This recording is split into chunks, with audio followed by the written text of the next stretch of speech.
आज आपल्याकडे नचिकेत गुरुजी आलेत. त्यांनी आपल्याला बऱ्याच गोष्टी एक्सप्लेन केल्यात हिंदू धर्माविषयी. आपल्याकडे ज्या पूर्वापार पूजापाठ जे चालू असतात ते का केले पाहिजेत आणि त्याचे फायदे काय हे त्याच्यात त्यांनी सांगितलेत. सो हा एपिसोड नक्की पूर्ण बघा आणि आपल्या ह्या चॅनलला फॉलो करा.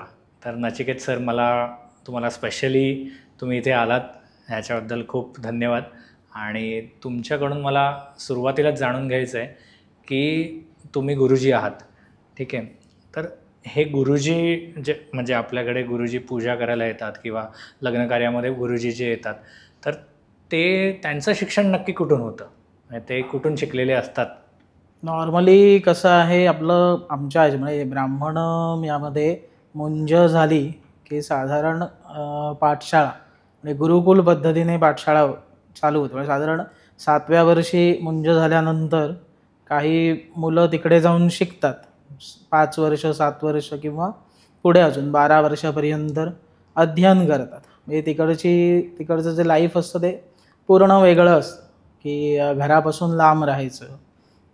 5 वर्ष घरापासून लांब पूर्णपणे आणि तिथे रोज जसं आपलं शाळा कॉलेजचं शेड्यूल असतं त्याप्रमाणे जरा थोडं वेगळं असतं की आपल्याला सगळं करायचं आहे. म्हणजे स्वयंपाक बनवण्यापासून सगळं स्वतः त्या लहान वयात त्या गोष्टी चालू होतात. काही ठिकाणी अशा पण पाठशाळा आहेत, गुरुकुल आहेत की जिथे गोठे आहेत गायींचे. कोकणात, आपल्याकडे तळ कोकणात हे बघायला मिळतं की तिथे गायींचे गोठे आहेत. ते शेणगोठा वगैरे करणं किंवा बागेतली कामं करणं इथपासून सगळ्या गोष्टी तेव्हापासून म्हणतो ते स्वावलंबीपणा तेव्हापासूनच येतो मुलांमध्ये. म्हणजे तिकडे दररोज पहाटे 5 वाजता उठून अभ्यासाला सुरुवात, गुरुजींकडनं मंत्रोच्चार म्हणजे जे आपण ऐकतो तर ते प्रॉपर शिकणं, पाठांतर करणं, अशा पद्धतीने रोजचा क्रम चालू असतं 5 वर्षानंतर. ते परीक्षा वगैरे दिल्यानंतर पुढचं शिक्षण म्हणजे जसं आपण 10वी 12वी ग्रॅज्युएशन असं म्हणतो त्याप्रमाणे प्रत्येक स्टेज आहे त्यानुसार ते शिक्षण आहे. काही लोक म्हणजे माझ्यासारखे शाळा कॉलेज करत साईड बाय साईड ते शिकत असतात. या गोष्टींमधून ते पुढे होतं. बरं, मला आता तेच विचारायचं होतं तुम्हाला की म्हणजे शाळा आपली जशी चालू असते 10वीपर्यंत शाळा, नंतर मग 5 वर्षाचं कॉलेज, हा जो टिपिकल सिस्टम आहे आता आपल्याकडे सध्या चालू, तर त्याच्याबरोबर पण हे शिकता येतं? हो. अच्छा, त्याच्याबरोबर पण हे शिकता येतं. आणि गुरुकुल शिक्षण पद्धती ही आपल्याकडे प्राचीन काळापासून तीच चालत आली आहे. गेल्या काही मला वाटतं 100-125 वर्षामध्ये इंग्रजांमुळे ते सगळं बदललं गेलं. तर त्याचा मला थोडासा अभ्यास आहे, पण त्या विषयावर मी जास्त नाही जाऊया. पण तीच गुरुकुल पद्धती, त्या प्रकारचं तुम्हाला हे शिक्षण इथे दिलं जातं. पण ह्याच्यात तुमचे शास्त्र आणि हे सगळं जास्त शिकवलं जातं, बरोबर? ओके. आता तुम्ही मुळात मग तळ कोकणाचं बोलताय, तर तुम्ही तळ कोकणातले आहात, मालवणचे. पण मग तिथे तुमचं लहानपण गेलंय की मुंबईतले? म्हणजे लहानपण कुठे गेलं? लहानपण मालवणमध्येच. मालवणमध्येच गेलं. शिक्षण पूर्ण कॉलेजपर्यंत मालवणमध्येच. अच्छा. मालवणातून मग मुंबईत आणि मग मुंबईतला हा प्रवास चालू. अच्छा, व्यवसायासाठी मुंबईत आलात तुम्ही? व्यवसायासाठी असं नाही, मी पहिला जॉबसाठी म्हणून मुंबईत आलेलो. अच्छा. हां. ओके. पण एक जॉब करता करता एकंदरीत असं कुठेतरी दिसून आलं की आपल्याकडे बाबा ही एक कला आहे किंवा ह्या गोष्टी आहेत, तर का नाही त्याचा उपयोग आपण त्याच्यामध्येच करिअर होऊन जाईल. म्हणजे ते एक आपण म्हणतो ना की टर्निंग पॉईंट यायला लागतो त्या गोष्टीचा. तो आला त्यावेळेला आणि सुरुवात झाली तिथून. अच्छा. नाही, मला एक कला आहे म्हणजे मला थोडंसं कला म्हणजे थोडक्यात हेच की हे लहानपणापासूनच माझ्या घरी, म्हणजे माझी 3री पिढी म्हणजे 3rd जनरेशन या क्षेत्रातलं, आजोबांपासून पहिल्यापासूनच त्या क्षेत्रात असल्यामुळे ते म्हणतात ना घरातूनच पहिल्यापासूनच बाळकडू मिळत गेलं. पण आम्हाला कधी असं कोणी फोर्स नाही केला की तुम्ही तेच करा. मी तर ग्रॅज्युएट आहे आणि ह्या गोष्टी करता करता शाळा कॉलेज पण चालू होतं तेव्हा पण, आणि असं कोणी सांगितलं नाही की बाबा तुला हेच करायचं आहे. हे आपल्या आवडीनुसार त्या गोष्टी होत गेल्या. कळलं. पण मग म्हणजे ह्याच्यात काही करिअर करायचं, गुरुजी बनायचं किंवा त्यातच करिअर करायचं, तर असं काही डिसाइडेड नव्हतं तुम्ही म्हणतात. पण मग हे जे शिक्षण आहे गुरुकुलचं, ते तुम्हाला कंपल्सरी म्हणजे ब्राह्मणांमध्ये दिलं जातं की कसं असतं? म्हणजे कंपल्सरी असं नाही आहे, पण ज्यांना या गोष्टींची आवड आहे तर ते गोष्ट तिथे म्हणजे साधारण 10वी नंतर काही मुलं जातात, काही 12वी नंतर जातात. कारण थोडंफार त्याच्यात संस्कृत पण आहे, थोडंफार वाचता लिहिता पण तेवढं यायला पाहिजे आणि बाकीच्या गोष्टी पण हे होतात. काही तर 7 वर्षापासूनच जातात, लहानपणापासूनच. अच्छा, मग ते तुम्ही लहानपणी तेही शिकलात, शाळा कॉलेजही कंप्लीट केलं, मग जॉब केलात. त्याच्यासाठी तुम्ही मुंबईला आलात. मग जॉब तुम्ही कोणत्या फील्डमध्ये, काय जॉब होता तुमचा? माझा जॉब होता HR ॲडमिनमध्ये मी होतो. अच्छा. 2.5 वर्ष जॉब केला आणि त्याच्यानंतर मग इथे हे चालू केलं, ते आत्तापर्यंत फुल फ्लेज चालू. मग HR म्हणजे कॉर्पोरेटमध्ये होतात. हम्म.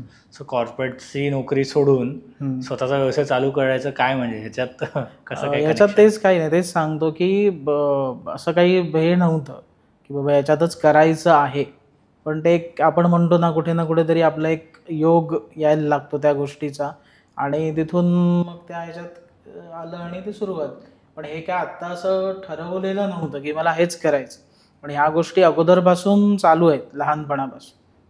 बरं, त्याचं शिक्षण आधीपासून मिळालं शिक्षण म्हणून तुम्ही करू आधीपासून शकलात, नाही तर चालू होतं, त्याच्यामुळे ते तेवढं कठीण नाही गेलं. बरोबर. कारण या वयात ते शिकणं आणि म्हणणं पण खूप कठीण गोष्टी आहेत. तर मग आता तुम्ही लहानपणापासून हे त्या गुरुकुलमध्ये शिकलेला आहात, तर गुरुकुलमध्ये जेव्हा जायचात तेव्हा मग एक धार्मिक संस्कार म्हणा किंवा एक आपलं धार्मिक असणं, देवाबद्दलची आस्था, ह्या गोष्टी तिथूनच डेव्हलप होतात की तुमच्यामध्ये त्या आधीपासूनच होत्या घरामध्ये वगैरे? आता घरामध्ये आजोबा पण त्या ह्याच्यामध्ये होते, बाबा पण त्याच प्रोफेशनमध्ये अजूनही आहेत म्हटल्यानंतर ह्या गोष्टी आपसुकच लहानपणापासूनच त्या गोष्टी मिळत जातात. कळलं. आणि आत्ता हे करायचं तर आत्ता या पिढीला, म्हणजे आत्ता आपण जे जेनझी जनरेशन म्हणतो किंवा आपलं 90sचं जनरेशन, तर आपल्या 90sच्या जनरेशनला थोडी आध्यात्मिकताबद्दल ओढ होती.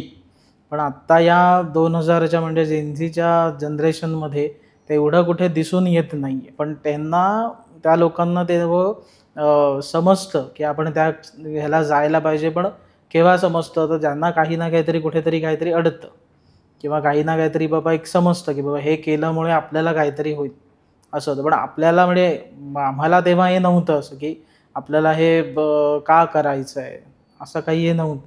हे लहानपणापासून आता थोडक्यात सांगायचं तर संध्याकाळी 7 वाजता घरात दिवा अगरबत्ती झाल्यानंतर शुभंकरोती म्हणायला बसायचं. आत्तासुद्धा काही लोक बसत असतील, पण आत्ता ह्याच आपण बघतो ना, म्हणतो की कॉर्पोरेट आणि ह्या सगळ्या ह्याच्यात आई वडीलच रात्री 10-11 वाजता घरी येतात. तर मग हे संस्कार किंवा ह्या गोष्टी कुठून हे होत आहे? बरोबर. आता मग हाच प्रश्न आहे की जेव्हा आता सगळ्यांचीच कामं अशी झाली आहेत की आईवडीलच कशाला, आपणही किंवा आईवडील पण ह्या जनरेशनला असं झालं आहे की 10-11 वाजता येणं आहे, कामच लेट संपतात, त्यानंतर काही ना काहीतरी छोटं मोठं कामं असतात, मीटिंग्स असतात, सगळ्या संपेपर्यंत संध्याकाळची वेळ किंवा पहाटेची वेळ पर्टिक्युलरली त्या वेळात उठायचं किंवा संध्याकाळी घरी यायचं, हे आता काही राहिलं नाही आहे. कारण मुंबईसारख्या शहरात तर 24 तास शहर चालू असतं, कामही 24 तास होत असतात. मग ह्याच्यामध्ये धार्मिकता आणि अध्यात्म हे कसं जपता येईल? तुम्हाला तुमचं काय सजेशन आहे याच्यावर? याच्यामध्ये जेव्हा वेळ मिळेल तेव्हा आपल्या मुलांना आपण सांगितलं पाहिजे की ही गोष्ट बाबा अशी असते किंवा या दिवशी ह्या गोष्टी आपण फॉलो केल्या पाहिजेत. किंवा आता आम्हाला सुद्धा लहानपणी काय आम्ही पण असं हे नव्हतं, म्हणजे आम्हाला पण कधी शाळेला सुट्टी असली की आम्हाला सांगायचे की बाबा आज तू देवपूजा करायची, घरातली देवपूजा नाही केलीस तर तुला खायला प्यायला काही मिळणार नाही, असं त्यावेळेला ते हे होतं. कारण काय, आम्ही पण आता नॉर्मली काय सुट्टीच्या दिवशी कोण सकाळी लवकर उठत नाही, आरामाचा दिवस आहे तर आपण आरामच करत. मग त्या दिवशी निदान उठून मग ही गोष्ट अशी करतात, हे जेवढं सांगता येईल तेवढं आपण सांगायचं. किंवा आपले आजी आजोबा आहेतच किंवा मोठं कोणी असेल, त्यांनी गोष्टी त्या हे केल्या पाहिजे. हे आपली संस्कृती, मी असं नाही म्हणणार की तुम्ही जास्त फोर्स करा, पण थोडंफार बेसिक तरी काही गोष्टी माहिती पाहिजे. बरोबर, त्यानेच गोष्टी जपल्या जातील आणि पुढे पुढे जातील. खूप जण आजच्या काळात अशी आहेत की ज्यांचा ह्या सगळ्यावर विश्वास नाहीच आहे.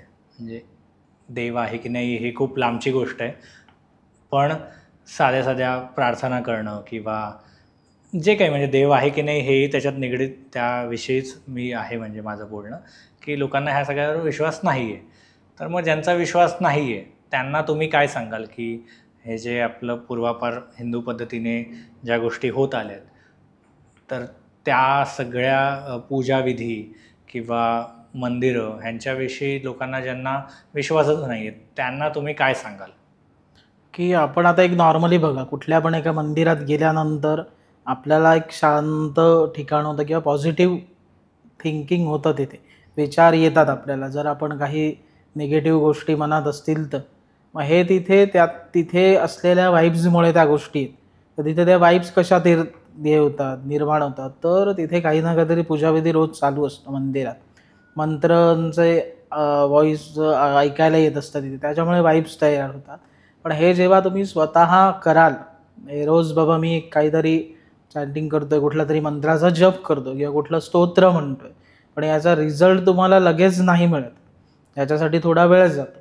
मग ते एक वेळ गेल्यानंतर तुम्हाला एक थोडा बदल तुमच्यात दिसून येतो. तो आपल्यालाच स्वतःबद्दल बदल कधीच दिसून येत नाही.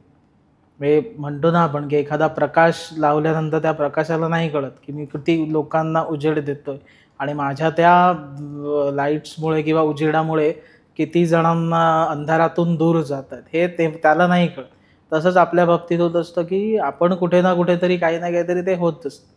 म्हणजे योगायोग काय आहे की एवढ्या ह्या ह्याच्यात तुम्हाला बाकी कोणीच न मिळता एखादा माणूस मिळतो. तर हे तुमच्या कुठेतरी काहीतरी केलेल्या कर्माचं फळ असू शकतं ना. म्हणजे आज 1000 माणसं आहेत जगात, पण त्या 1000 माणसातला एक माणूस तुम्हाला मिळतोय. ते कुठेतरी तुमचं काहीतरी कनेक्शन आहे म्हणून ते विधिलिखित आहे किंवा योग आहे तो. योगायोगाने तो तुम्हाला भेटलाय ना. नाहीतर कोण कुठे काय भेटेल. परत म्हणजे हा प्रश्न मला अजून थोडा समजून घ्यायचा आहे तुमच्याकडून, की ज्यांचा विश्वास नाहीच आहे, तुम्ही म्हणतात पॉझिटिव्ह वाईब असतात मंदिरामध्ये गेल्यावर ऑफकोर्स पॉझिटिव्ह वाटतं, शांत वाटतं. तर प्रार्थनास्थळावर मला वाटतं बाकीच्या असं नाही की हिंदू स्थळावरती बाकीच्या ठिकाणी खूप शांतता असते, खूप छान प्रसन्न वाटतं आपल्याला तिथे गेलं. पण हे फक्त तिकडे जाण्यापुरतं नाही.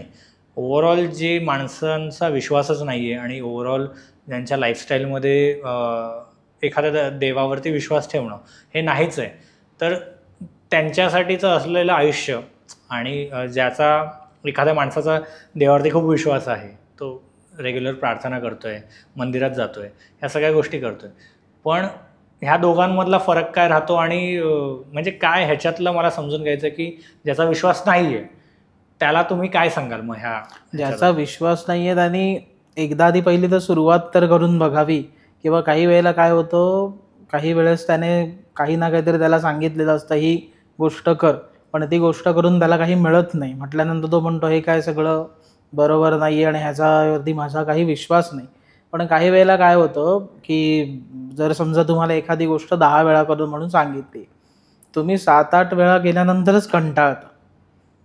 म्हणजे ऑलरेडी ती प्रोसेस चालू असेल आणि जर तुम्ही ते 10 वेळा एखादी गोष्ट केल्यानंतर तुम्हाला जर ती मिळणार असेल, तर तुम्ही ते 7-8 गोष्टी केल्यानंतरच तुम्ही कंटाळलात, तर तुम्हाला ते नाही हे होत ना. तुम्हाला त्याचा फायदा तुम्हाला नंतर मिळेल किंवा मिळत पण असतो. म्हणजे आता खूप लोक सांगतात की आता एखाद्या गोष्टीमध्ये की तुला बाबा आजचा दिवस चांगला नाही आहे, तू जरा सांभाळून राहा. आज जर पण एक फॉर एक्झाम्पल की आज जर तुमचा जाताना कुठेतरी ॲक्सिडेंट होणार आहे, पण जर तुमचं काही ना काहीतरी आध्यात्मिक आहे, मी असं नाही म्हणत की तुम्ही 24 तास बसा, पण एखाद्या देवावरती श्रद्धा ठेवून, म्हणजे कुठल्याही देवावरती, कुठल्याही, म्हणजे असं काही एक हे नाही की हाच एकच. काही लोकांचं स्वामींचं हे असतं, दत्त महाराजांसाठी करतात, देवीसाठी करतात. त्यानंतर शंकराची उपासना आहे, मारुतीची, भरपूर वेगवेगळ्या देवांची उपासना, जसं ज्याला भावतं त्याप्रमाणे तो करतो. कारण देव हा भक्ती आणि भावांचा भुकेलेला आहे. ते तुम्ही जरी देवाला काही गोष्टी दिल्यात, म्हणजे मी 5 किलो देऊन हे दिले, मोतीचूरचे लाडू दिले चांगल्या ह्याच्यातले, तो देव खाणार आहे का? नाही. पण देवाला काय प्रिय आहे की त्याच्यासाठी तुम्ही काय करताय, मग त्याला काय आवडणाऱ्या गोष्टी आहेत, पूजापाठ आहे, काहीतरी मंत्रोच्चार आहे, त्याला वेगवेगळ्या गोष्टींची आरास आहे, जी ज्याला प्रिय आहे ते त्या गोष्टी त्याला दिल्यानं तो तुमच्यावरती हे होणार ना. ती एक नॉर्मल गोष्ट. पण आता विषय असा की जर तुमचा जाताना ॲक्सिडेंट होणार आहे, जर मेजर ॲक्सिडेंट होऊन तुम्हाला काही दुखापत होणार असेल, की समजा एक आपण धरून चालू की असं होऊ नये, पण जर समजा हात फ्रॅक्चरच होणार आहे तुमचा, पण तिथेच त्याच ह्याला तुम्हाला जरा खर्चट्ट मग इथे तुमची शक्ती कामी येते ना, तुम्ही केलेलं अध्यात्म तिथे येतं की तुमचं तो हे होणार होतं म्हणून तुम्हाला तिथे ध्येय झालंय ना, असं आहे थोडक्यात निभावतं. थोडक्यात नाही. हे सगळं पूजापाठ आणि ह्या सगळ्या गोष्टी कधीपासून चालू झाल्या, किती ह्याला कधीपासूनचे आहेत ह्या सगळ्या? हे भरपूर खूप जुनं आहे. भरपूर याला भरपूर साधू संतांपासून या गोष्टी त्यांनी लिहूनच ठेवलेल्या आहेत आणि त्या गोष्टींचा प्रत्यय आपल्याला येतो आता, की एखादी पूजा करताना आज खूप जण म्हणतात की मी माझ्या घराची वास्तुशांत चांगली झाली की नाही हे कसं बघावं. असं एकदा मला एका यजमानाने म्हणजे क्लायंटने विचारलं की माझी ही वास्तुशांत झाली चांगली हे कसं मी ओळखावं. म्हटलं पहिली गोष्ट म्हणजे तुम्ही पूजा करताना तुमचं जर मन एकाग्र असेल तर तुमच्या मनात हा प्रश्न आधी येणारच नाही की मी केलेली घराची वास्तुशांत चांगली झाली का. कारण जेव्हा आपण पूजेला बसतो तेव्हा सतत डोक्यात कुठले ना कुठले तरी विचार असतात, त्यामुळे तुम्ही तिथे कनेक्ट होत नाही. पण जेव्हा तुम्ही एखाद्या गोष्टीशी कनेक्ट होता तर तेव्हा तुम्हाला बाकीचे विचार सुचणारच नाही, अरे कितीही कोणी काही सांगू दे. मग त्यासाठी तुम्हाला इकडून कनेक्ट व्हावं लागतं ना.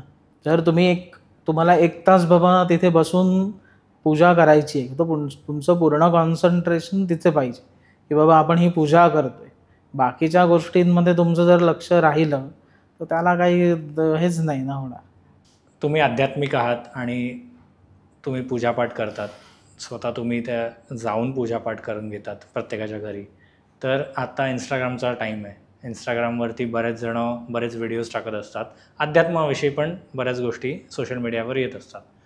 तर ह्याच्यामध्ये तुम्ही कसं मॅनेज करतो? इंस्टाग्राम जेनझीसाठी आहे जसं तुम्ही म्हणालात, त्या जेनझीला ह्या इंस्टाग्राम थ्रू तुम्ही म्हणजे काय म्हणतात, तुम्ही त्याच्यातून त्यांना काही शिकवतात किंवा कसं आहे, म्हणजे इंस्टाग्रामचा वापर कसा करतात? आत्ता बरं सोशल मीडिया म्हणजे इंस्टाग्राम आणि फेसबुक वगैरे या गोष्टींमधून या गोष्टींचा अजून एक वेगळ्या पद्धतीने प्रसार आणि प्रचार असा दोन्ही आपण एक म्हणू तर ते होतोय बऱ्यापैकी. आणि मगाशी आपण म्हटलं त्याप्रमाणे की आत्ताच्या जनरेशनला तिथून जास्त माहिती होती की बाबा ही गोष्ट अशीशी आहे, ही गोष्ट केल्यानंतर मला काय मिळणार आहे. म्हणजे आजकाल तो प्रश्न असतो की मी जर ही गोष्ट केली तर त्याच्यातून मला काय मिळेल. म्हणजे प्रत्येकजण त्याच्यातून फायदाच जास्ती बघतो. पण या गोष्टींमुळे त्यांना पण समजतंय की बाबा ही गोष्ट अशी का आहे किंवा कशासाठी करत आहेत. कारण आत्तासुद्धा इंस्टाग्राम तुम्ही म्हणताय तर तिथून पण काही इन्क्वायरी किंवा काही रिक्वायरमेंट्स पूजेच्या लग्नासंदर्भातल्या येत असतात. तर तेव्हा आपल्याच या जनरेशनची लोक सांगताना म्हणतात की हा विधी आहे तो असा प्रॉपर आम्हाला समजावून सांगा, की आज आम्हाला कोणी तो समजावून सांगितला नव्हता आणि तो का करतात, कशासाठी करतात आणि तो का करू नये. हे 3 प्रश्न नॉर्मली प्रत्येकाला माहितीच नाही किंवा मी घरात एक पूजा करतोय तर ती पूजा मी का करतोय, ती कशासाठी करावी आणि त्याच्यात ती केव्हा करावी आणि केव्हा करू नये. ह्या गोष्टी तेवढ्या जास्ती कोणी सांगायला बघत नसेल किंवा सांगत नाही म्हणून थोडंफार त्यांना त्या गोष्टींमध्ये नाही. पण काही लोकांना बऱ्यापैकी आत्ता माहिती आहे की मी ही गोष्ट का करायला पाहिजे आणि करा. मग ही चांगली गोष्ट आहे. म्हणजे इंस्टाग्रामचं जसं एकदमच काही वाईट असंही नाही आहे, पण बऱ्यापैकी चांगलं आहे. लग्न पद्धती जी आहे आपली भारतीय लग्न पद्धती, तर त्याचा नक्की फायदा काय? आता खूप जण लग्न करत नाही आहेत, खूप जणांचं लग्न करायची इच्छा नाही आहे. प्रत्येकाचा वैयक्तिक प्रश्न आहे तो. पण लग्न पद्धतीचं महत्त्व काय हे मला तुमच्याकडून समजून घ्यायचं. लग्न पद्धती म्हणजे तो एक संस्कार आहे, पण आत्ता जर बघितलं आपण तर त्याला इव्हेंटचं स्वरूप दिलेलं आहे. पण ते सुद्धा आपण सिरियल आणि फिल्म्स बघून लोक त्या पद्धतीने करतायत.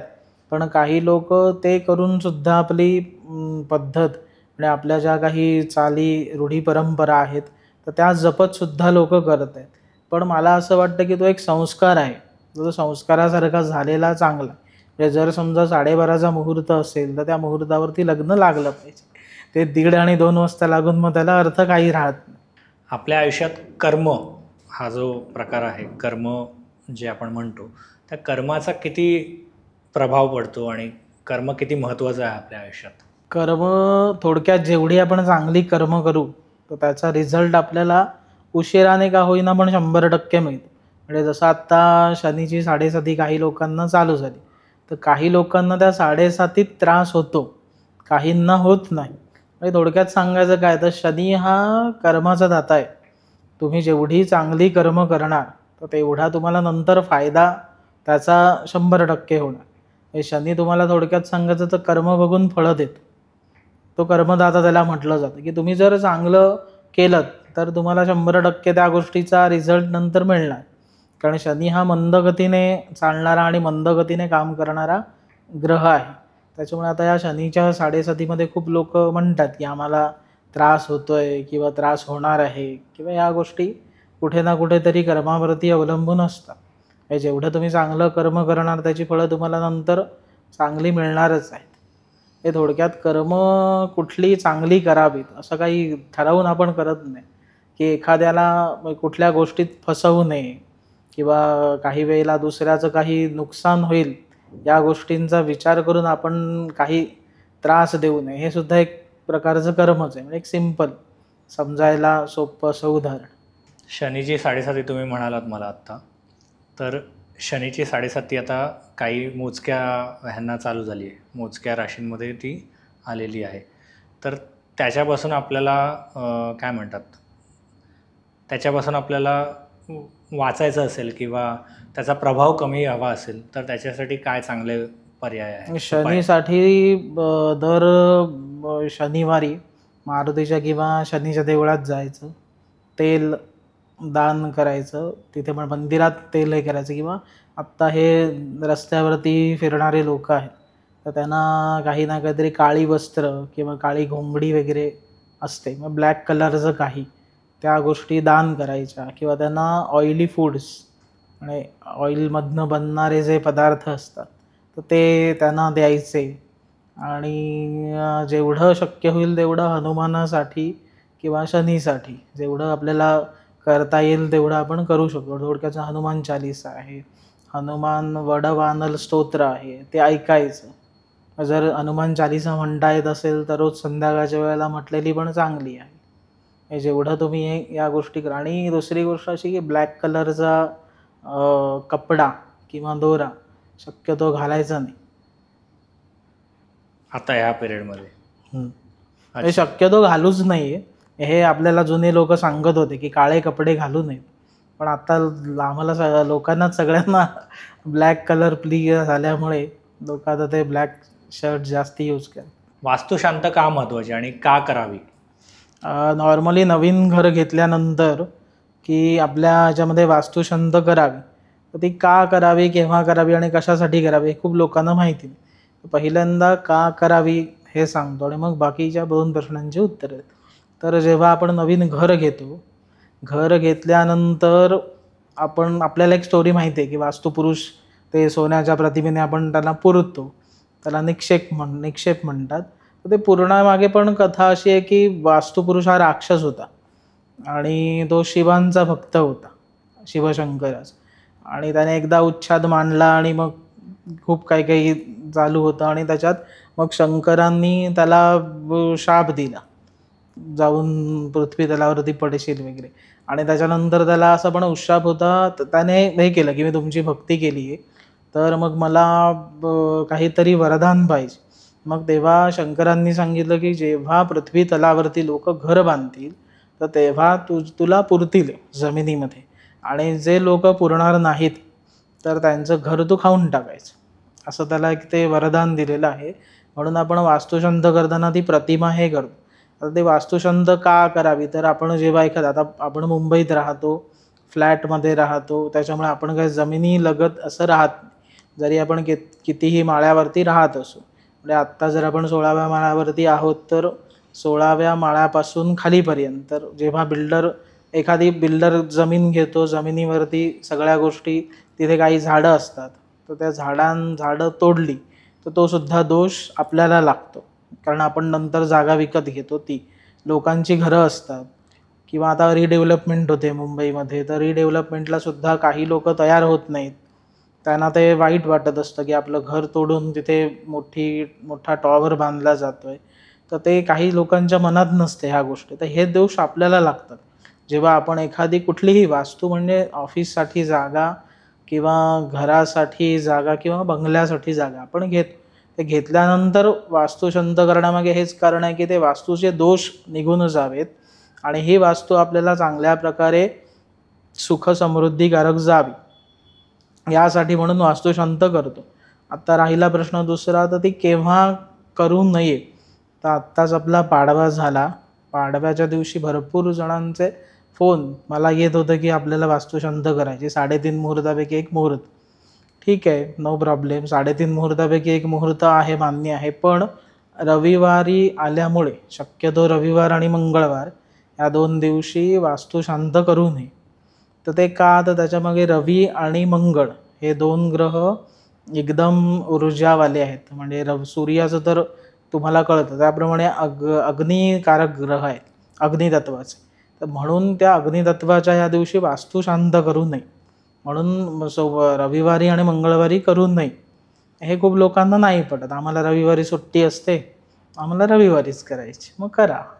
अच्छा, आणि कोणत्या दिवशी करावी मग ती? बाकी कुठला पण दिवस चालेल, सोमवार, बुधवार, गुरुवार. त्याचाही मुहूर्त काढत असाल तुम्ही? मुहूर्त म्हणजे ऑलरेडी असतात मुहूर्त, त्यावरती करावी. सत्यनारायणाची पूजा ती पण घरोघरी केली जाते. सत्यनारायणाची पूजा आता नॉर्मल झाली. म्हणजे आता हे काय व्रत आहे, पूजा असं हे नाहीये की भगवान विष्णूसाठीचं म्हणून सत्यनारायणाची पूजा दर महिन्याच्या पौर्णिमेला करणारे पण भरपूर जण आहेत.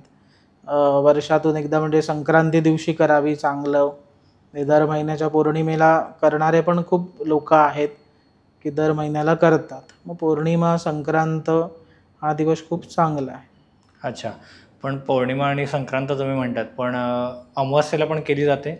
अमावास्येला साऊथ साईडला जास्ती हे करतात, आपल्याकडे अमावास्या जास्त नाही हे करत. म्हणजे अमावास्येला आपल्याकडे कुठलंच काम नाही केलं. अच्छा, पण साऊथ साईडला अमावास्या त्यांच्यासाठी खूप चांगलं आहे. अच्छा, पण मग सत्यनारायणाची पूजा पण नाही केली जात अमावास्येला? नाही. अच्छा, पण मग अमावास्येला लक्ष्मीपूजन करतात ना? लक्ष्मीपूजन करतात. लक्ष्मीची पूजा अमावास्येलाच आहे.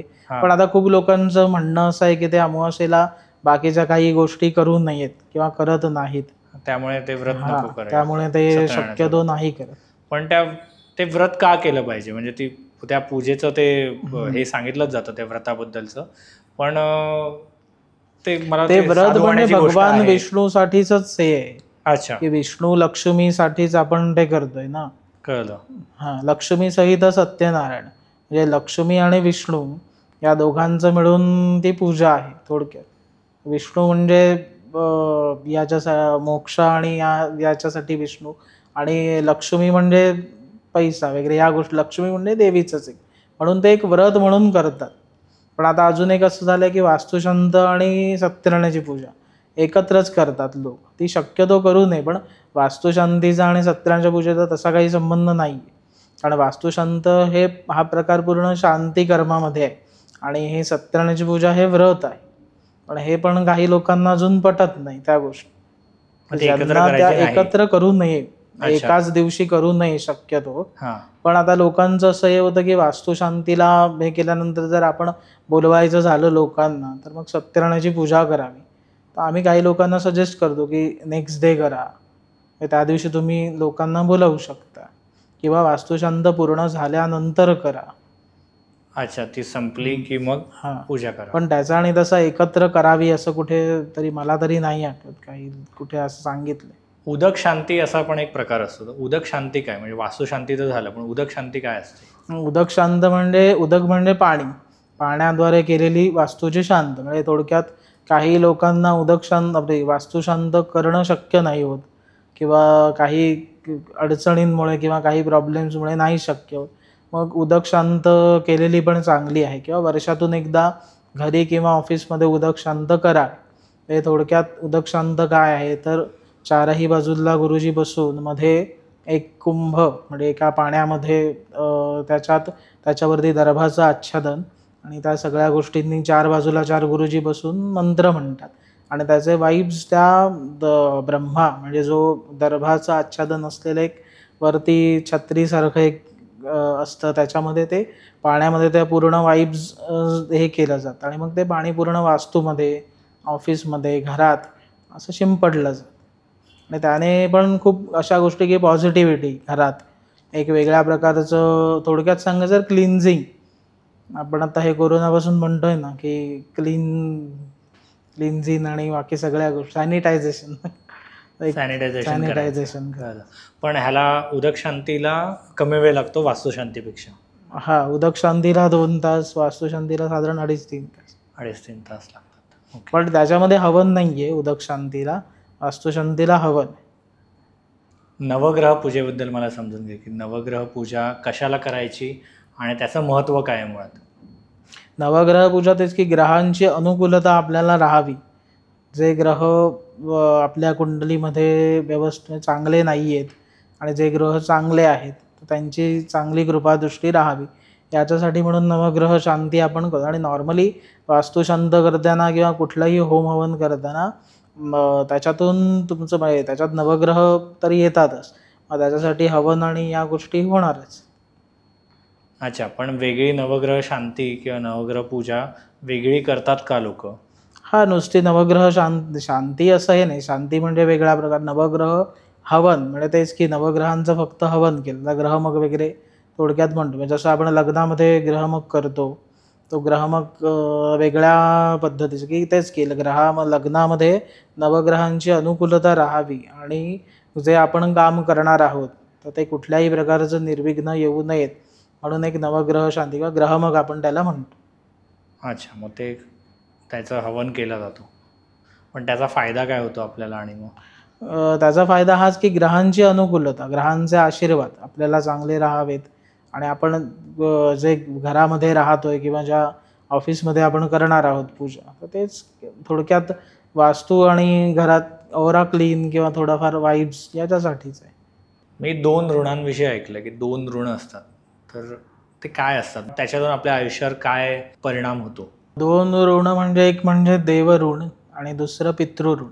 देवऋण म्हणजे आपला जो कुळाचार आहे दर वर्षाचा, की काही लोकांकडे नवरात्र आहे तर त्या गोष्टी आता काही लोक अवॉइड म्हणजे बंद प्रमाणात चाललं आहे. त्याच्यामुळे मग होणारे काही, आता कुलदेवतेची आपण उपासना, त्याच्यात नवरात्री म्हणजे कुलदेवतेची उपासना आली, तर कुलदेवताच ही आपल्यासाठी एक वेगळी एनर्जी आहे की तिथूनच आपल्याला सगळ्या गोष्टींचा एक तिथून आपल्याला त्या ह्याच्यामधून काही ना काहीतरी उपाय मिळत जातात ते केल्यानंतर. किंवा आपण दर श्रावणामध्ये लोक आपल्या कुलदेवासाठी म्हणजे जसं कुलदेवी आहे त्याचप्रमाणे प्रत्येकाचं कुलदेव असतो, मग त्याच्यासाठी दर श्रावणात लघुरुद्राभिषेक करतात किंवा दर नवरात्रीमध्ये नवचंडी वगैरे असते, चैत्र नवरात्र किंवा आपल्या ह्याच्यामध्ये जी येते अश्विन महिन्यातली त्या नवरात्रीमध्ये लोक आपल्या कुलदेवतेसाठी म्हणून नवचंडी याग वगैरे करतात. ती आपल्या कुलदेवतेसाठी बोलली जाणारी एक उपासना आहे वेगळ्या प्रकारे. तर ती काही लोकांकडे ह्या गोष्टी असतात दरवर्षी की बाबा ह्या गोष्टी दरवर्षी आमच्याकडे होत आहेत, म्हणजे हा आमचा कुळाचार आहे. तो कुळाचार बंद झाला तरी प्रत्येकाला कुठे ना कुठेतरी त्रास होतो. म्हणजे अशा काही गोष्टी पण होत आहेत की कुठे ना कुठेतरी अडकतं ह्या गोष्टी. मग आम्हीच लोकांना विचारतो की बाबा तुमच्याकडे या गोष्टी होत होत्या का, तुमच्याकडे त्या गोष्टी करायचात का तुम्ही अगोदर, तुमचे आई वडील आजी आजोबा वगैरे किंवा अगोदरच्या पिढीमध्ये. मग ते जर बंद झालेलं असेल तर ते आम्ही म्हणतो की बघा प्रयत्न करून तो कुळाचार चालू ठेवा तुमचा, की तिथून तुम्हाला एक वेगळ्या प्रकारची एनर्जी येईल किंवा काही ना काही तुमची जी काही अडकलेली कामं आहेत तर ती कामं न अडकता पुढे जातील. आणि दुसरी गोष्ट म्हणजे पितृऋण, की पितृऋण म्हणजे तेच की आता काही लोक, आता मगाशी आपण म्हटलं की काही लोकांचा या गोष्टींवरती विश्वास नाही आहे, पण पूर्वीच्या लोकांचा विश्वास होता म्हणजे तेव्हा त्यांना काही प्रॉब्लेम नव्हते. की आता आपण भरपूर जणांना म्हणतो ना की पितृदोष आम्ही एका ज्योतिषाकडे गेलेलो, त्यांनी आम्हाला पितृदोष सांगितला आहे. तर त्याच्यामागे हेच कारण की त्या कुटुंबामध्ये कोणी ना कोणीतरी व्यक्ती अशी गेलेली असते की ज्यांचं काही केलेलंच नाही आहे. त्या व्यक्ती अशाच त्यांचा आत्मा इकडे तिकडे भटकत असतो आणि तो त्रास देतो पुढच्या पिढीला. म्हणजे जर तुमच्या पिढीमध्ये त्या गोष्टी झालेल्या असतील तर तो त्रास काही वेळेला तुम्हाला पण होतो किंवा मोस्ट ऑफ टाईम बघितलं तर तो पुढच्या पिढीला त्रास झालेला जास्ती दिसतो आपल्याला, की त्या ह्याच्यामध्ये होतं की कामं होत नाही आहेत. अशीच एक गोष्ट होती की एक काही वर्षांपूर्वी माझ्याकडे एक बाई आलेला म्हणजे भेटलेल्या एका कार्यक्रमात. तर त्या म्हणत होत्या की आम्हाला अशा गोष्टी होत नाहीत, मुलाला बाहेर गावी जायचं आहे पण त्याचा विजाचं काम होतं आहे, पण काही ना काहीतरी याच्यामुळे ती अडचण येते. मग ते पत्रिका आणि त्या सगळ्या गोष्टी बघितल्यानंतर मग समजलं की पितृदोष त्या मुलाच्या पत्रिकेत आहे. तर म्हणून मी त्यांना सहज विचारलं की बाबा ही गोष्ट तुमच्या कुटुंबात काहीतरी घडलेलं का असं. तर त्याच्यावरून त्यांनी सांगितलं की आम्ही विचारतो घरी आणि सांगतो. त्याप्रमाणे ते बघितल्यानंतर मग त्यांना कळलं की बाबा ही त्यांच्या फॅमिलीमध्ये कोणतरी गेलेलं, पण त्यांनी काय ते दिवस कार्य केलं नव्हतं. तर म्हटलं तुम्ही जाऊन तीर्थक्षेत्री जाऊन या गोष्टी सगळ्या करून घ्या. म्हणजे तेच नारायण नागबळी, त्रिपिंडी श्राद्ध ह्या गोष्टी करून घ्या आणि ह्या गोष्टी करून आलात की एक साधारण महिना सव्वा महिन्यांनी मला सांगा काय तुम्हाला रिझल्ट येतोय. त्यांना पॉझिटिव्ह रिझल्ट आला की त्यांचं जे रखडलेलं होतं. तर त्यासाठी काय आहे तर आपण आपल्या पितरांसाठी काही ना काहीतरी वर्षातून केलं पाहिजे. की आता जसं आपल्या कोकणामध्ये म्हणजे आमच्याकडे सिंधुदुर्ग साईडला म्हाळवस म्हणतो आपण किंवा महालय हा एक शब्द म्हटलं तर आपल्या तिकडच्या भाषेत म्हाळवस आणि महाळ किंवा महालय या आपल्याकडे खूप दरवर्षी करतात लोक. तर ते पितृपक्षामध्ये आपण आपल्या पितरांसाठी पिंडदान म्हणून करावं आणि प्रॉपर पिंडदान करून केलेलं चांगलं आहे. याच्यातून पितरांचे पण आशीर्वाद आपल्याला मिळतात आणि त्या दृष्टीमधून आपण ह्या दोन गोष्टी आपल्या चालू ठेवल्या पाहिजेत की जेणेकरून आपल्याला काही त्रास होता कामा नये. आणि त्या गोष्टीचा नाही होत, बऱ्यापैकी त्रास नाही होत. कारण पूर्वीच्या पिढ्यांमध्ये हे नव्हतंच ना. आत्ता हे कुठेतरी पितृदोष दाखवतायत किंवा ह्या गोष्टी होत नाही आहेत हे ऐकायला मिळतंय. ते काय न केल्याने पितृदोष होतो काय म्हणजे आपल्या जे माणूस गेल्यानंतर जो 10वा 12वा दिवस आहे तो करावा. ते काही लोक नाही करत. म्हणजे फक्त जाऊन ते स्मशानविधी म्हणजे जो अग्नी वगैरे देऊन आल्यानंतरचा जो आपण 10वा 12वा दिवस करतो त्याच्यात 12व्या दिवशी पिंडदान वगैरे, 10व्या दिवशी इकडे शिवाजी पार्क किंवा कुठल्या तरी एका ठिकाणी जाऊन लोक करतात. ते त्या काही गोष्टी करत नाहीत लोक. आजकाल भरपूर जण आहेत की आम्हाला ते नाही करायचं, आमचा त्याच्यावरती काही विश्वास नाही आहे. पण गरुड पुराण कधीतरी वाचलं तर जर तुम्हाला ते वाचण्यात तेवढं हे असेल म्हणजे तुम्ही घाबरत नसाल तर ते गरुड पुराण कधीतरी वाचलं नॉर्मल किंवा जरी यूट्यूबला ऐकलं तरी तुम्हाला समजून जाईल की हे काय गोष्ट आहे. ही गोष्ट आहे भरपूर मोठी. खूप कमी वेळ म्हणजे जास्ती वेळ लागेल सांगायला की ही गोष्ट काय आहे. पण त्यापेक्षा जर तुम्ही कधी गरुड पुराण वाचलत किंवा जरी कुठे काही हे लिहिलं तर तुम्हाला समजून जाईल. पण ते खूप त्याच्यात कठीण कठीण गोष्टी आहेत. जर त्याची जो मेंटली स्ट्रॉंग असेल तर त्यानेच वाचलेलं बरं असं मला वाटतं. काय आहे गरुड पुराणामध्ये आहे का? गरुड पुराणामध्ये हेच आहे की माणूस मेल्यानंतर त्याचं काय होतं. तो पहिल्या दिवशी तुम्ही अग्नी दिल्यापासून शेवटच्या 12व्या 13व्या दिवसापर्यंत जी काही प्रोसेस प्रक्रिया आहे तर ते काय आहे म्हणजे देहाचं काय होतं त्या गोष्टी आहेत. तर त्या गोष्टी काही लोकांना त्या म्हणजे जर मेंटली स्ट्रॉंग असेल तर तोही करू शकेल, पण ते अर्ध वाचून पण काही काही लोक नंतर सोडून देतात. म्हणून आम्ही सांगतो की जर तुम्हाला तेवढं तुम्ही स्ट्रॉंग असाल मनाने तर ते वाचा आणि समजून घ्या की त्याच्यात बाबा काय आहे. मनुष्य देह गेल्यानंतर काय होतं, 9वा 10वा दिवस आपण करतो तेव्हा ते काय होतं. थोडक्यात म्हणे मी एक गोष्ट अशी सांगेन की मी असं वाचलेलं कुठेतरी की माणूस गेल्यानंतर यम येऊन त्या देहाला घेऊन जातो मृत आत्म्याला वरती आणि त्याला दाखवतो की तू काय कर्म केली आहेस ती बघ आणि त्याच्यानंतर परत खालती सोडून देतो. तो 10व्या दिवसापर्यंत तो इथेच असतो आणि जर तुम्ही 10वा 12वा दिवस केला नाही तर ह्याला मोक्ष नाही मिळत. मग तो तुम्हाला त्रासच होतो ना. म्हणजे 10वा दिवस केल्यानंतर तुम्ही एका वेगळ्या ह्याच्यामध्ये तुम्ही हळूहळू ते स्टेप बाय स्टेप तिकडे त्या मोक्षाच्या दिशेने तुमची वाटचाल चालू होते म्हणजे गेलेल्या माणसाची. ते जर तुम्ही केलंच नाही तर तो तुम्हाला खाली त्रासच देणार ना. हे थोडक्यात सांगितलं. ते पूर्ण त्याच्यात डिटेलमध्ये आहे. हे सगळं गुरुकुलमध्ये आणि हे सगळं शिकवलं जातं. हो. आणि आपले 4 वेद आहेत, ते 4 वेद काय आहेत? ऋग्वेद, सामवेद, यजुर्वेद, अथर्ववेद. अच्छा. आणि प्रत्येक शाखेचे गुरुजी वेगवेगळे आहेत की जसं मी ऋग्वेदाचं आहे, यजुर्वेदाचे वेगळे आहेत, सामवेदाचे वेगळे आहेत, अथर्ववेदाचे वेगळे. तसेच पाठशाळा पण प्रत्येक वेदांच्या वेगवेगळ्या आहेत. ऋग्वेद गुरुकुल पाठशाळा वेगळी आहे. तिथे ऋग्वेदाबद्दल तुम्हाला शिकवलं जातं. काय असतं ऋग्वेदात? ऋग्वेदामध्ये साधारण 10,000 श्लोकांचं एक ऋग्वेद आहे. त्याला संहिता आणि बाकीच्या गोष्टी आहेत. मग त्याच्यात भरपूर काही मंत्रांच्याच गोष्टी आहेत. मग त्याच्यात हे सगळं आपण जे करतो तर त्या गोष्टी त्याच्यामध्ये इन्क्लूड आहेत ऋग्वेदामध्ये. ते प्रत्येक वेदाचं वेगवेगळं हे आहे, त्याला पण भरपूर वेगवेगळं गोष्टी आहेत. त्या प्रत्येक, जसं की उत्तर भारतीय, जसं आपण म्हणतो की साऊथला UP साईडला वगैरे तुम्हाला तिथे यजुर्वेद किंवा सामवेदवाले तिकडे जास्ती मिळतील आणि आपल्याकडे या साईडला ऋग्वेदवाले जास्ती मिळतील. हा वेगवेगळा प्रकार आहे. म्हणण्याची पद्धत, बोलण्याची, काम करण्याची पद्धत प्रत्येकाची वेगवेगळी. ती प्रत्येकाच्या अध्ययन क्षेत्रानुसार वेगवेगळी पडत जाते. म्हणजे आपल्याकडे हे नॉर्मली ह्या गोष्टी होतात, त्यांच्याकडे एक वेगळ्या प्रकारच्या गोष्टी होतात. एक सिमिलर, फक्त थोडाफार पद्धतींचाच फरक आहे. मंत्र तेच आहेत, म्हणण्याची पद्धत वेगळी आहे. पण मंत्र तर आहेत त्याच्यात, पण त्याच्यात काय, ते कशाबद्दल लिहिलेलं आहे ऋग्वेद? म्हणजे त्याच्यात कसं आहे की तो ग्रंथ जो आहे तर तो वेद कशाबद्दल लिहिलेला आहे? म्हणजे त्याच्यात काय मुख्यतः काय त्याच्यात सांगितलं गेलं आहे? जसं की म्हणजे भगवद्गीतेमध्ये सांगितलं की आपण आयुष्य कसं जगावं किंवा कर्म कशी करावी, तर ते भगवद्गीतेमध्ये सांगितलेलं आहे.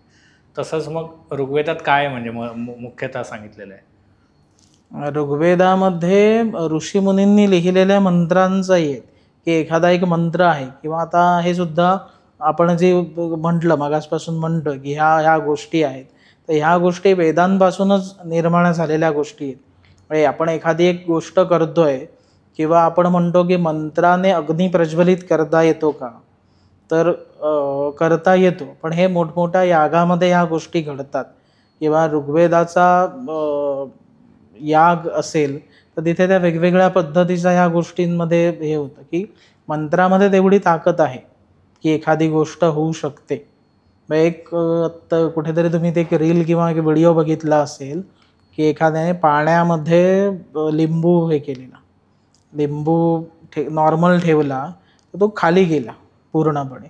आणि जेव्हा त्याने तो कृष्णाय वासुदेवाय हरे परमात्मने प्रणत क्लेशनाशाय गोविंदाय नमो नमः हा मंत्र म्हटला ना, तर तो लिंबू खालती जातो तर तो वरती तरंगत होतो. म्हणजे मंत्रामध्ये तेवढी पॉवर आहे की तुम्ही एखादी गोष्ट त्या ह्याच्यानुसार करू शकता. मॅनिफेस्टेशन म्हणून एक प्रकार असतो.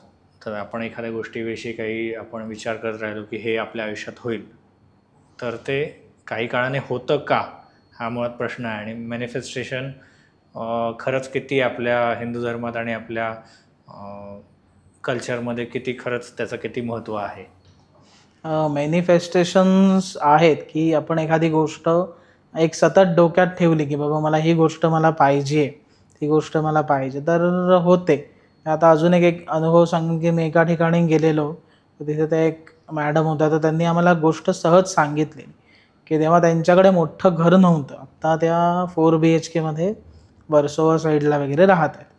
तर सांगत होत्या की जेव्हा त्या छोट्या घरात राहत होत्या, तर तेव्हा एका ठिकाणी त्या नवरात्रीमध्ये गेलेल्या त्यांच्या मैत्रिणीकडे देवीसाठीची पूजा, होम वगैरे असं काहीतरी पूजा होती. तर त्या तिथे गेलेल्या, तर तिथे त्यांनी एक छोटीशी मूर्ती दिली देवीची तिला. म्हणजे ज्यांच्याकडे आम्ही गेलेलो तर तिथे त्या बाईंना, त्या जिच्या मैत्रिणीकडे गेल्या त्या मैत्रिणीने तिला ती एक गोष्ट मोठी छोटी एक मूर्ती दिली की ही गाडीमध्ये लाव. तर ती म्हणाली की माझ्याकडे गाडी नाही आहे. तर मग तेव्हा तिने स्वतःच असं ती म्हणाली की म्हणजे त्या सांगत होत्या की मी घरी आल्यानंतर मग देवीच्या हातात हे घेतला आणि मग देवीकडे मूर्तीकडे बघून हे केलं की आत्ता तर तुला त्यांनी मग गाडीत लाव म्हणून दिली, तर आज माझ्याकडे गाडीच नाही. तर मग मग कधी येतात, जेव्हा गाडी येईल माझ्याकडे, आता तू तर आली आहेस, आता गाडी पण तूच घेऊन ये, तुला मी तिथे ठेवेन. आणि त्यांची पहिली गाडी होती. नॉर्मली लोकांच्या गाड्या होंडा सिटी किंवा वेगेनार वगैरे अशा असतात, तर त्या मॅडमची गाडी पहिली काहीतरी BMW होती. आणि तेव्हापासून आत्तापर्यंत म्हणजे त्यांनी BMW नंतर गाडी चेंज केली, पण ते म्हणतात की ती मूर्ती दिलेली अजूनही आहे. की आपण मॅनिफेस्ट केलेल्या गोष्टी होतात असं. की म्हणजे अजून एक हे होत होतं तिचं की ती दरवर्षी मग जायची तिथे त्या नवरात्रीच्या पूजेला. आणि असंच हे केलं की माझं घर छोटं आहे, मला पण अशी काहीतरी पूजा करायची आहे आणि ही पूजा करायला तर माझ्याकडे जागा नाही आहे मोठी, एवढं छोटंसंच घर आहे, तर ह्या घरात मी कसं काय करू शकेन एवढं सगळं मॅनेज. पण मला जर हे करायचं आहे, पण जेव्हा माझं घर होईल तेव्हा मी 100% असं काहीतरी करेन. मग नंतर त्यांचं घर पण झालं आहे आता, आणि आत्ता त्यांनी नवरात्रीमध्ये ते कार्यक्रम पण केले. हे गोष्ट आहे की आपण काही ना काहीतरी गोष्टी मॅनिफेस्ट करतो आणि त्यातून त्या होतात पॉझिटिव्ह. जसं मॅनिफेस्टेशन तुम्ही सांगितलं तसं इंट्युशन्स पण असतात की आपल्याला काहीतरी होईल असं वाटतंय, काहीतरी भविष्यात काहीतरी होणार आहे, तर त्याच्याविषयी काय सांगाल तुम्ही? भविष्यात काही होणारे असे काही काही संकेत येत असतात. म्हणजे जेव्हा एखादी गोष्ट पॉझिटिव्ह होणार असेल तर ते काही लोकांना त्याचे संकेत येतात, पण त्यांच्या कुंडलीमध्ये तसं असतं, ग्रहांची स्थिती असते की तुला होणाऱ्या गोष्टी कळतात. म्हणजे जर पुढे जाऊन मला काही गोष्ट कळत असेल की पुढे जाऊन काहीतरी होणार आहे, तर ते 100% तसंच होतं किंवा थोडंफार फरकाने काही ना काहीतरी होतं. अशी पण माणसं आहेत की ज्यांना त्या गोष्टी कळतात. इंट्युशन पॉवर त्यांची चांगली असते. पण हे सुद्धा परत ते झालं की तुमची ग्रहस्थिती काय आहे, कशी आहे, त्याच्यावरून त्या गोष्टी प्रेडिक्ट होतात की तुमच्याकडे इंट्युशन पॉवर चांगली आहे किंवा तुम्हाला जे इंट्युशन्स येतात ते खरे होतात. अशा गोष्टी आहेत. नचिकेत सर, तुम्ही आज आपल्याकडे आलात, तुम्हाला कसं वाटलं आपल्या गप्पा आणि पॉडकास्ट? खूप बरं वाटलं. हल्ली आता ह्याच्यामध्ये खूप जण पॉडकास्ट चालू करत आहेत आणि तुम्ही आम्हाला इन्व्हाइट केलं या पॉडकास्टसाठी, त्याबद्दल तुमचे मनःपूर्वक आभार आणि तुमच्या या पॉडकास्टसाठी खूप खूप शुभेच्छा. Thank you so much.